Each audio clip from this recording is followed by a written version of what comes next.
RSF committing genocide, being armed by the UAE, and why? Why is the UAE interested in inciting racial conflicts and ethnic conflicts in Sudan?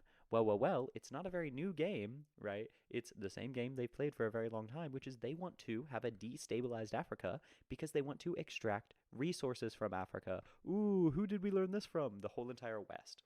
So the UAE, if you don't know, made a lot of their money being basically a bunch of free zones um, for like the world. So people could come to the UAE and trade. They're a zero tax state. It's very nice to live in the UAE. It's very expensive, but you can get like really nice places. And they have a specific free zone. So like free zones for tech, where like there's basically no regulation. You can do whatever you want. The labor is like unregulated, so it's pretty cheap. They have a free zone for gold as well, where people bring in gold to the UAE. And the primary function here, I mean, it functions for a lot of things. Literally billions of dollars worth of gold go through the UAE each year. But why it does is because with gold specifically, gold is valuable as itself, right?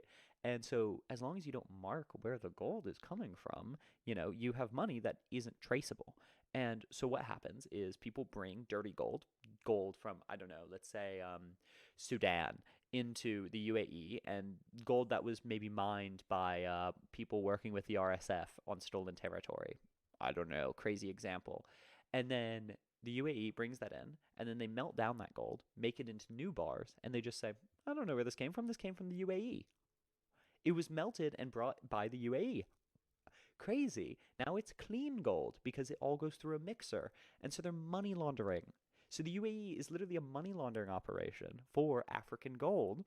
And it helps people that work with the UAE, or no, like America, get out of their human rights obligations. Because if you, for example, have blood minerals from Sudan in your products, and they're very cheap, right? You get cheaper gold this way.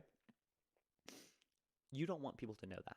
And so if you can say it came from the UAE and the UAE just doesn't have very good regulations on it, but like we know we can work with the UAE, then you can get cheaper gold from Sudan without having the human rights obligations or consequences from it.